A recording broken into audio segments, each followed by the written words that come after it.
Hello friends, welcome to all in one Guruji classes. Friends, आज हम mensuration part start करने जा रहे हैं, जो कि 2D मेंसुरेशन से हम स्टार्ट करेंगे। इसका पार्ट 1 है।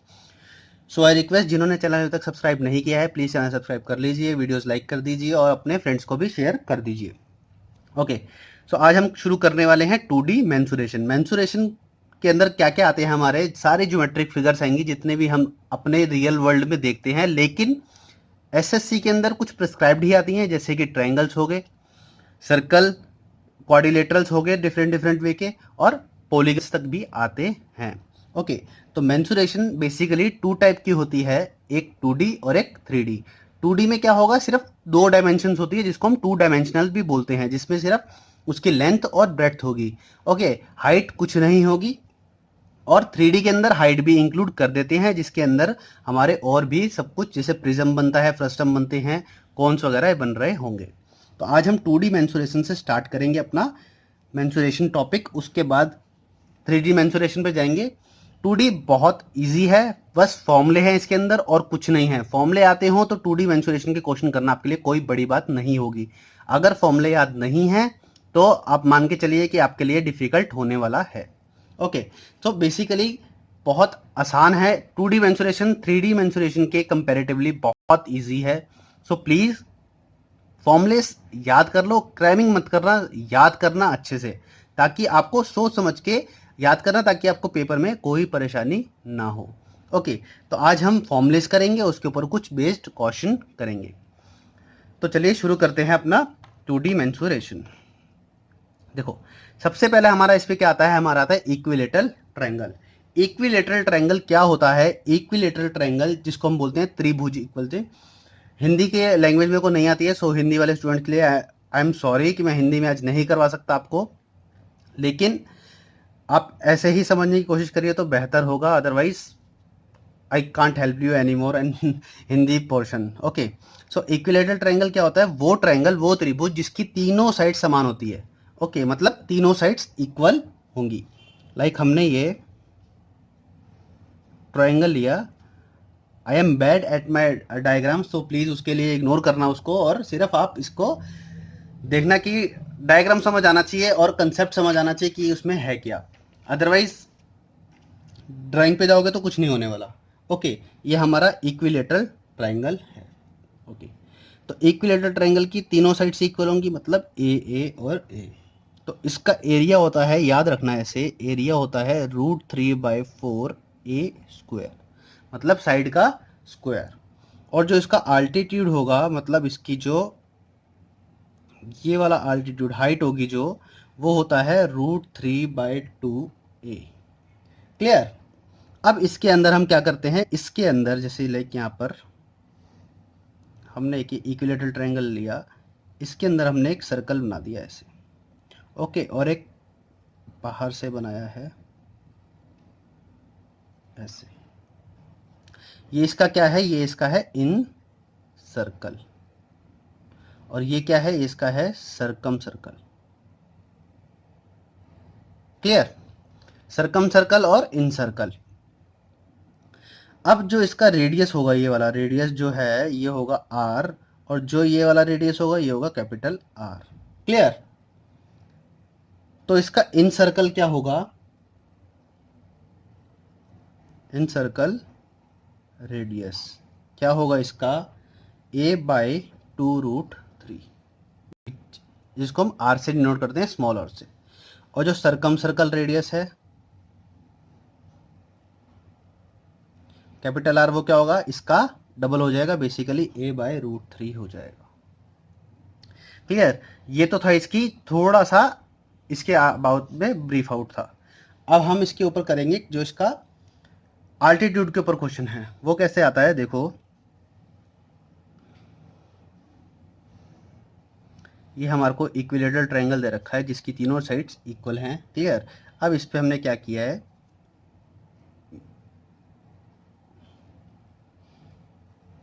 इस पे हमने परपेंडिकुलर डाले, मतलब आल्टीट्यूड डाले, जिसकी लेंथ है P1, ये हमारा P2 है और ये हमारा P3।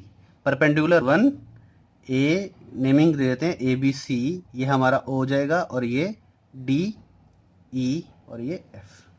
क्लियर, ये हमारा हो गया एक P1 इस पे परपेंडिकुलर, मतलब AE जो है वो परपेंडिकुलर है किस पे, BC पे। क्लियर।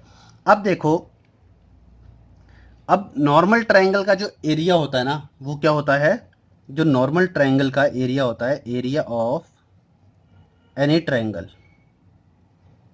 क्या होता है, half into base into height. Base जो होगा वो उसका बेस हो गया, और हाइट जो होगी उसका अल्टीट्यूड होता है, कि उसकी हाइट कितनी है, हाइट को हम अल्टीट्यूड भी बोलते हैं, जो परपेंडिकुलर बना रहा होगा उसके बेस के ऊपर। क्लियर। अब देखो भाई, area of BOC, area of triangle BOC क्या होगा, देखो हाफ इंटू बेस कितना है A, परपेंडिकुलर क्या है इस पे, P1। Clear. Similarly area of AOC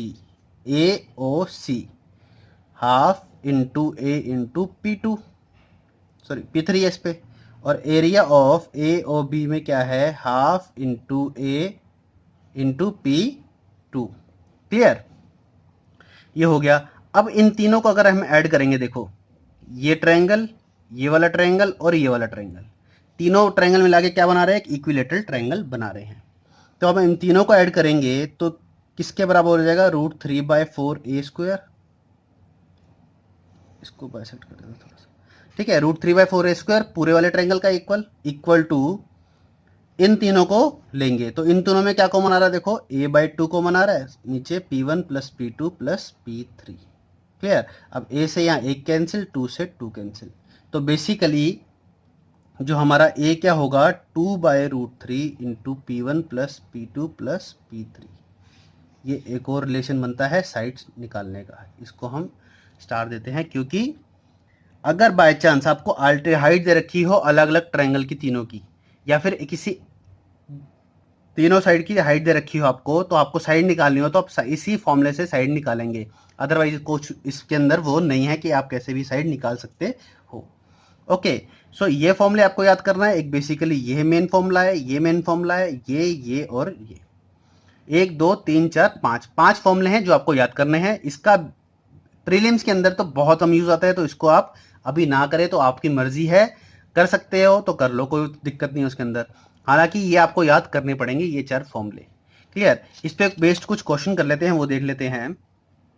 कह रहा है find the area of equilateral triangle in which 3 altitudes of length √3, 2√3 and 5√3 are drawn from a point inside the triangle. हमें क्या निकालना है, उसका एरिया निकालना है।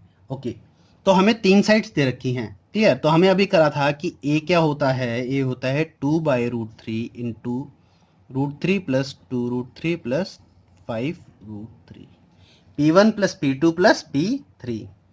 तो देखो कितना है, 2/√3 इंटू 5 और 2 7 और 1 8, 8√3, तो √3 से √3 कैंसिल, कितना आ गया, 16 सेंटीमीटर।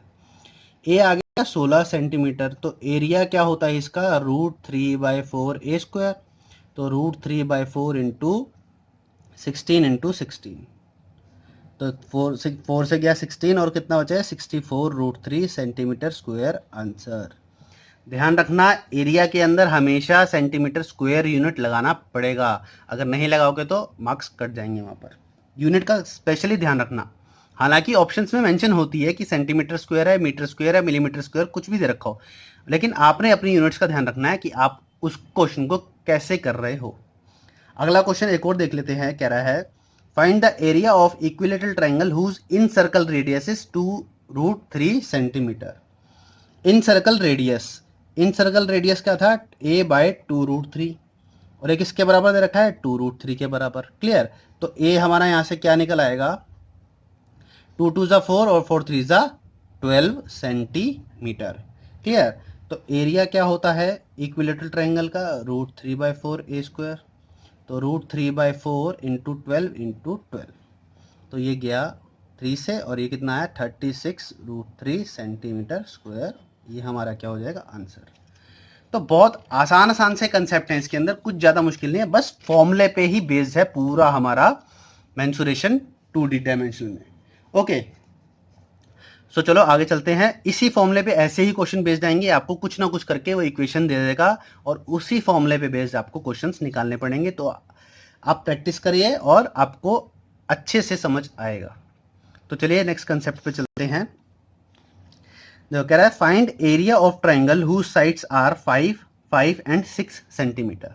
ओके, सो इससे क्वेश्चन को करने के पहले मैं आपको एक कंसेप्ट बता देता हूँ।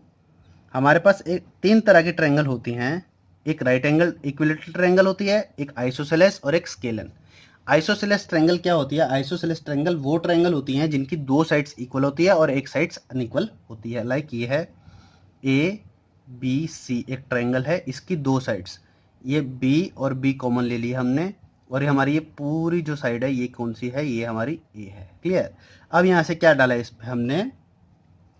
परपेंडिकुलर बाइसेक्टर, जो कि अल्टीट्यूड भी होता है। तो एक क्या बाइसेक्ट करेगा बेस को, क्योंकि परपेंडिकुलर बाइसेक्टर, बाइसेक्टर क्या होता है? जो बाइसेक्ट करता है अपने जिस पे वो पढ़ रहा है उसको, इसको बाइसेक्ट करा a/2 में।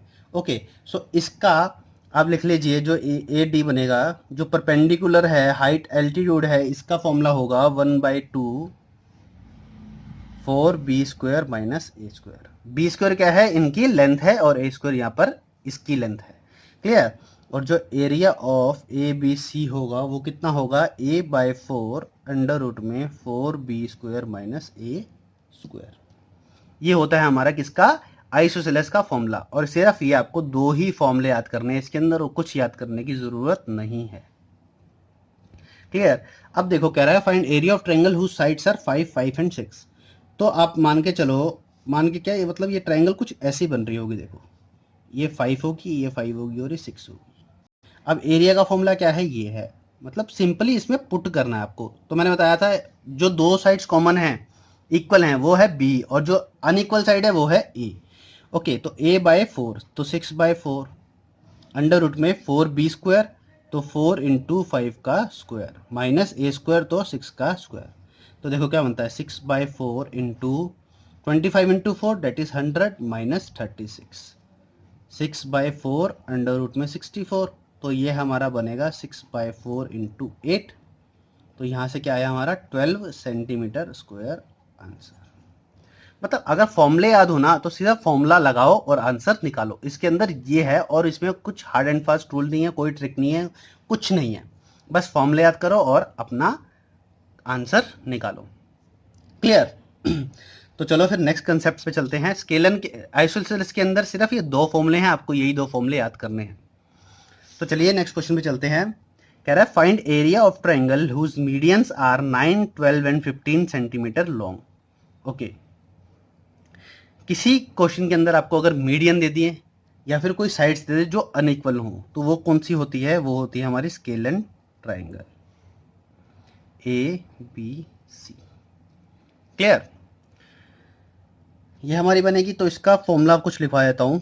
इसका फॉर्मूला होता है सेमी पेरीमीटर। निकालते हैं पहले तो हम इसके अंदर, जो क्या होता है हमारा, एस से डिनोट करते हैं, तो a+b+c/2 करेंगे। क्लियर? और इसका जो एरिया होगा वो क्या होगा हमारा? हीरोन्स फॉर्मूला इसको बोलते हैं। वो होता है हमारा एक तो एस माइनस ए, एस माइनस बी और एस माइनस सी। ये एस क्या है हमारा? एस है हमारा सेमी पेरीमीटर, और ए बी सी क्या है? Side of a triangle.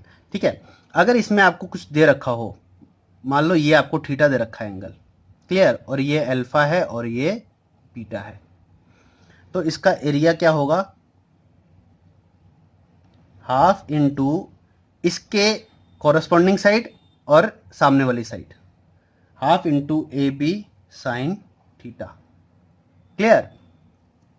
ऐसे ही अल्फा में करेंगे, क्या होगा? सी ए साइन अल्फा, और बीटा में क्या करेंगे? B C sine beta. ऐसे इसके अंदर हम करेंगे। क्लियर? अगर आपको वैसे तीनों एंगल नहीं दिए होंगे, अगर एक भी एंगल दे रखा है और आपको आंसर निकालना है, तो सिंपली क्या करना है? हाफ इंटू वो 2 साइड्स का मल्टीप्लीकेशन इंटू साइन थीटा कर देना। क्लियर?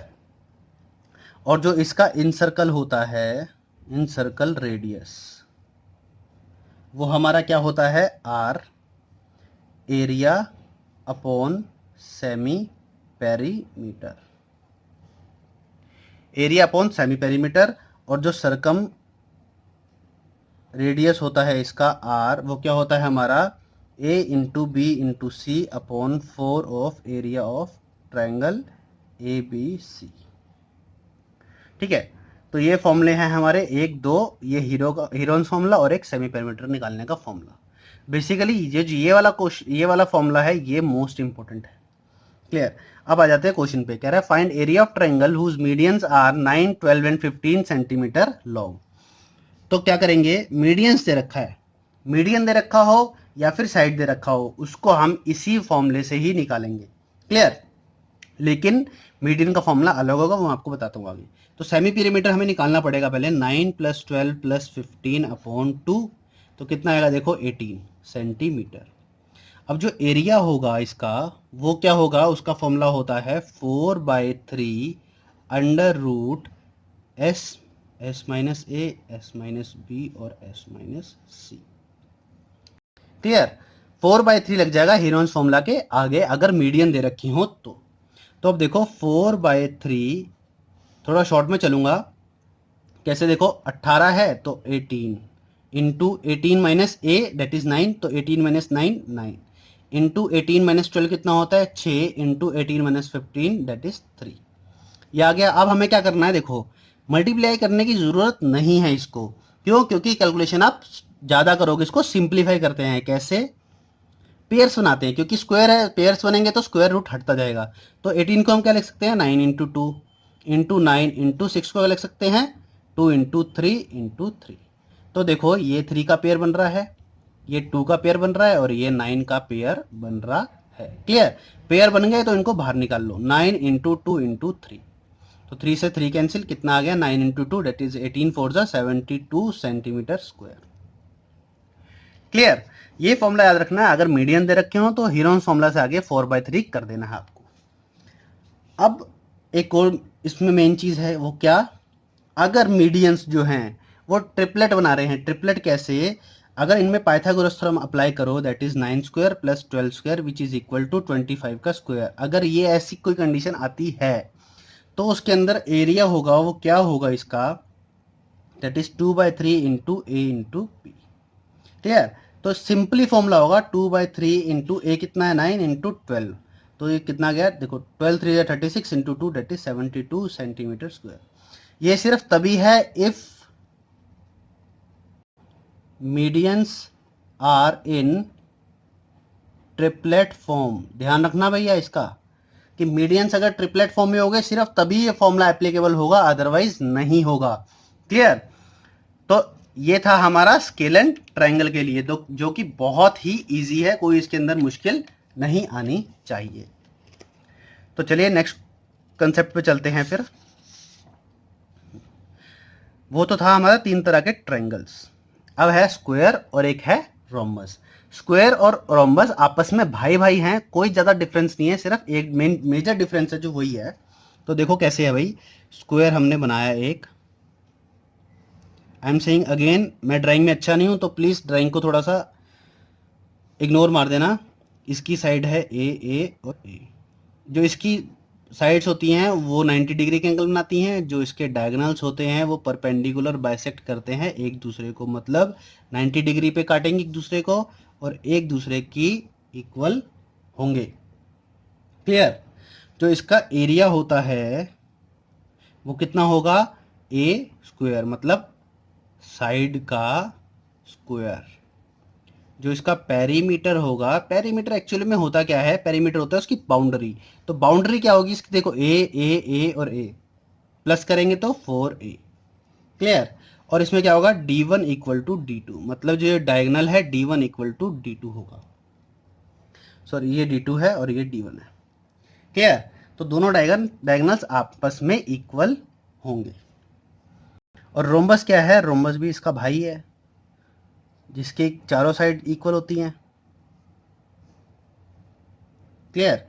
और जो डायगोनल्स होते हैं, सॉरी डायगोनल यहाँ बनेंगे, डायगोनल जो होते हैं वो परपेंडिकुलर तो बाइसेक्ट कर, परपेंडिकुलर तो काटते हैं एक दूसरे को, लेकिन आपस में इक्वल नहीं होते हैं। तो इसका एरिया क्या हो जाएगा, एरिया होता है half into d1 into d2।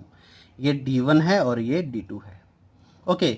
Perimeter क्या होगा, पेरीमीटर इसका सेम होगा that is 4a। Clear. But D1 आपस में इक्वल नहीं होते हैं। और अगर आपको ये दे रखा है और कोई एक दे रखा है थीटा एंगल, तो जो इसका एरिया होगा वो क्या होगा, ए स्क्वायर साइन थीटा। कई बार क्वेश्चन पूछा जाता है मेंस लेवल के अंदर, लेकिन प्री में नहीं आता है। क्लियर। तो इसके फॉर्मूलेज ये हैं, स्क्वायर के बस सिंपली फॉर्मूले है, कुछ ज़्यादा मुश्किल नहीं है, और रोम्बस का ये फॉर्मूला है। ओके। और एक और मैं आपको बता दूं, राकेश यादव सर की बुक जो है क्लास नोट, जो मेरे को बच्चे दिखाते रहते हैं, बार बार मेल करते रहते हैं, उसका PDF, उसमें एक चीज़ दे रखी है, वो मैं मेंशन करना चाहूँगा, maximum size of square inscribed in a triangle. Okay. तो कौन सा होता है भैया, ध्यान रखना, उसके अंदर गलत बता रखा है। हमेशा जो ट्रायंगल होगा वो होगा ये, सॉरी, जो स्क्वायर होगा वो ये, जिसकी साइड्स होंगी ए, ठीक है। और इसकी साइड्स क्या होगी, इसकी साइड्स होगी मान लो P, Q और R, जो ट्रायंगल की साइड्स हैं। ठीक है। तो जो इसका S होगा, मतलब जो A है, साइड है, उसका क्या फॉर्मूला होगा, उसका फॉर्मूला होगा P into Q into R upon P square plus Q square plus PQ। भैया ये है, बुक में गलत दे रखा है, तो प्लीज़ इसको देख लेना। उसका ये बनता है कि जो साइड होगी स्क्वायर की, maximum size of square inscribed in a triangle, तो क्या होगा, P into Q into R upon P square plus Q square plus PQ। ये है उसका फॉर्मूला, जो उसमें दे रखा है वो गलत है। क्लियर। तो चलिए इस पे कुछ क्वेश्चंस ट्राई कर लेते हैं हम। देखो कह रहा है, find area of rhombus whose 3 vertex lie on a circumference of a circle and 1 vertex lie on the center of circle of radius 10 centimetre. Okay. तो ये हमें भाई सर्कल दे रखा है एक। ओके। सर्कल लग नहीं रहा वैसे, पर मान लेते हैं ये रोम्बस है एक, जिसकी साइड जो है, सॉरी, सर्कल का रेडियस है 10 सेंटीमीटर। ठीक है। अब देखो भाई, ये सर्कल का सेंटर है, तो सर्कल का ये रेडियस होगा जो कि 10 सेंटीमीटर है, ये भी रेडियस है, ये भी 10 सेंटीमीटर है, मतलब रोम्बस की साइड भी क्या होगी, 10 सेंटीमीटर होगी। और इसको अगर जोड़ते हैं तो ये भी कितना आएगा, 10 सेंटीमीटर। क्लियर। सो बेसिकली देखो भैया, 10 10 और 10, यहाँ भी 10 10 और 10, तो ये क्या बन रहे हैं, ये दो इक्विलेटरल ट्रायंगल्स बन रहे हैं। ठीक है। तो इसका हमें एरिया निकालना है। अब इसमें D1 D2 तो हमें दे नहीं रखा। हाँ, D1 तो हमें पता है कि 10 सेंटीमीटर है, लेकिन ये हमें नहीं दे रखा। लेकिन ये भी पता लग सकता है कैसे, इसके दो तरीके हैं। कैसे, इसमें पाइथागोरस थ्योरम लगा दो। क्यों? अच्छा, पाइथागोरस थ्योरम में लग सकते हैं क्योंकि 90 डिग्री पे एंगल्स नहीं होते रोम्बस के। क्लियर। तो एरिया जो होगा इसका, वो एक ही मेथड से निकलेगा, √3/4 A² प्लस √3/4 A²। तो क्या हो गया बेसिकली, 2 इंटू √3/4 A²। तो 2 इंटू √3/4 इंटू A² क्या है, 10 का स्क्वायर, 10 इंटू 10। तो 2 से गया ये 2 और 2 से गया 5, तो कितना आया भैया, 50√3 सेंटीमीटर स्क्वायर आंसर। इस जो रोम्बस का एरिया होगा वो होगा 50√3 सेंटीमीटर स्क्वायर। क्लियर। अब सिंपली नेक्स्ट क्वेश्चन में चलते हैं। वो कहता है भैया देखो, इसके अंदर सिर्फ फॉर्मूले पुट करने हैं, आपको कुछ नहीं करना है। कह रहा है area of rhombus is 24 centimetre square and one of its diagonal is 6 centimetre. Find length of other diagonal. Okay. एक रोम्बस की साइड जो है वो हमें कितनी दे रखी है, 24। ओके। तो एरिया हो गया उसका 24, और half into D1 into D2 हमने बताया था, मैंने आपको बताया था, इसका फॉर्मूला होता है half into D1 into D2। Area दे रखा है 24 इंटू हाफ इंटू D1 क्या है, 60, और D2 हमें निकालना है, तो यहाँ से निकल आएगा D2। तो D2 क्या हो गया, इसको यहाँ से काटेंगे तो कितना आ गया, 8 सेंटीमीटर, जो कि क्या है, हमारा आंसर है। पे चलते हैं। अगला कंसेप्ट क्या कहता है कि भाई एक रेक्टेंगल है और एक पैरेललोग्राम है, तो ये भी दोनों आपस में भाई हैं, लेकिन थोड़ा सा इसमें स्लाइटली डिफरेंस होता है। वो क्या होता है बता देता हूँ। देखो रेक्टेंगल क्या होता है, रेक्टेंगल एक लॉन्ग शेप्ड होता है, जिसको हम हिंदी में आयत बोलते हैं। ओके। तो इसके एंगल्स भी क्या होते हैं, 90 डिग्री पे होते हैं साइड्स के, और परपेंडिकुलरली बाइसेक्ट करते हैं इसके डायगोनल्स, लेकिन आपस में इक्वल नहीं होते।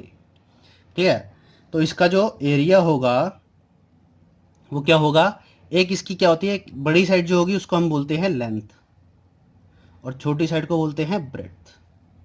तो इसको बी से डिनोट करते हैं और इसको एल से डिनोट करते हैं। तो एरिया होता है इसका लेंथ इंटू ब्रेड्थ, और जो पेरीमीटर होगा इसका वो देखो क्या होगा, ये होगा L plus B plus L plus B, L plus B plus L plus B, तो basically 2 into L plus B. Clear, ये तो था भैया रेक्टेंगल का, सिर्फ दो चीज़ें, इसमें कुछ ज़्यादा मुश्किल है नहीं। अगला है पैरेललोग्राम। पैरेललोग्राम क्या होता है, ये भी रेक्टेंगल होता है एक तरह का, लेकिन इसकी जो साइड्स होती है वो 90 डिग्री का एंगल नहीं बनाती हैं। वो आपस में पैरेलल जरूर होती हैं अपोजिट साइड, लेकिन 90 डिग्री का एंगल नहीं बनाती। क्लियर, और जो इसकी हाइट होगी वो ऐसे मेजर करते हैं हम, जो अल्टीट्यूड होता है ऐसे होता है, ये h1 और ये h2। क्लियर, और जो ये साइड क्या होगी इसकी, ये साइड भी हम a ले लेते हैं और ये साइड इसकी b ले लेते हैं।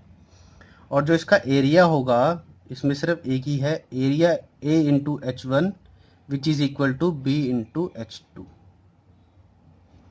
बस ये एक सिंगल फॉर्मूला है इसके अंदर। एरिया जो होगा वो a इंटू h1, मतलब सिंगल साइड उसके एल्टीट्यूड इंटू उसका एल्टीट्यूड, और दूसरी साइड इंटू उसका एल्टीट्यूड, कोरस्पॉन्डिंग एल्टीट्यूड जिसको हम बोलते हैं। ठीक है, यही दो फॉर्मूले हैं, ज़्यादा कुछ इसमें है नहीं। तो चलिए इस पर कुछ बेस्ड क्वेश्चन कर लेते हैं ज़रा।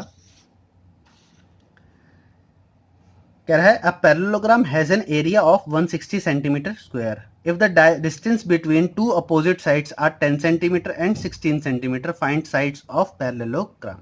ओके, तो मैंने जैसा कि आपको बताया कि अभी a इंटू h1 क्या होता है, इसका एरिया होगा, which is also equal to B into h2, मतलब a का जो a साइड है उसका कोरस्पॉन्डिंग हाइट और b की कोरस्पॉन्डिंग हाइट का मल्टीप्लीकेशन, और वी कैन से प्रोडक्ट। ठीक है, तो a क्या है हमारा, a हमें दे नहीं रखा है।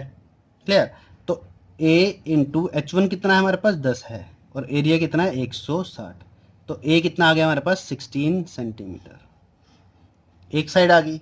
Similarly 160 equal to B into 16 है, तो बी कितना आ गया 10 सेंटीमीटर। तो ये दो साइड्स आ गई हमारे पास पैरेललोग्राम की। देखने में 2D बहुत इजी है और एक्चुअल में 2D है भी इजी, बस इसमें फॉर्मुलेस पुट करो आंसर निकालो, कुछ नहीं है। जो मेन हवा सरकाता है बच्चों की वो है 3D। ठीक है, तो 3D हम इसके बाद करेंगे और आराम से उसको कवर कर रहे होंगे, कुछ ज़्यादा जल्दी नहीं है।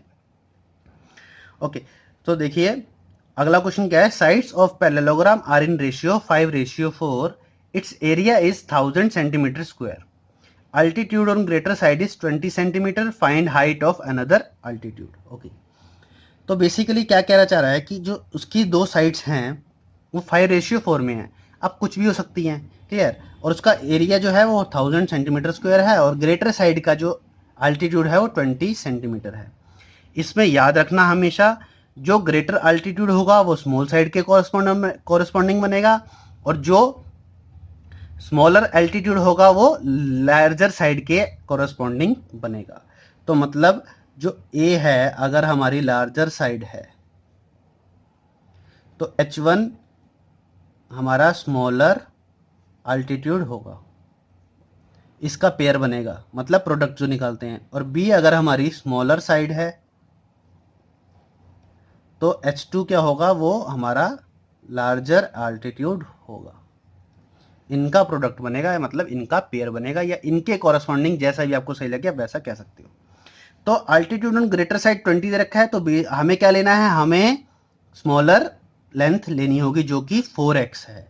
तो b into h2 equal to 1000 है, तो b क्या है हमारे पास 4x ले लेते हैं, इंटू h2 कितना है 20 इंटू 1000। क्लियर, तो x यहाँ से कितना आएगा, देखो यहाँ से इसको काटेंगे तो आएगा 50, और x आ गया 25/2। Okay, now a into h1 कितना होगा 1000 होगा, क्योंकि ये भी एरिया के इक्वल होता है। अब a कितना है 5x, तो 5 into 25/2 into h1 equal to 1000।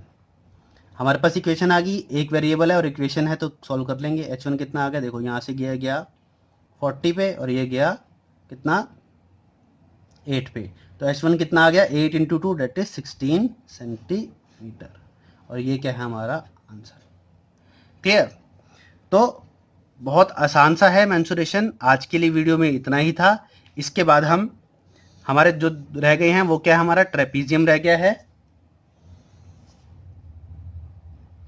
हमारा ट्रेपीजियम रह गया है और उसके बाद सर्कल है और पॉलीगन्स हैं, तो जो कि हम नेक्स्ट वीडियो में कवर कर रहे होंगे। तो इसके बाद हार्डली दो वीडियोस बनेंगी और हमारा 2D खत्म हो जाएगा, उसके बाद 3D स्टार्ट कर देंगे। ओके, सो वीडियो अच्छी लगी हो तो प्लीज़ लाइक कर देना। नीचे आपको क्या अच्छा लगा क्या नहीं लगा तो उसके बारे में कमेंट भी कर सकते हो और प्लीज़ अपने दोस्तों के साथ वीडियो शेयर कर देना और चैनल को सब्सक्राइब करना मत भूलना, फेसबुक ग्रुप को ज्वाइन करना भी मत भूलना। Thank you so much friends.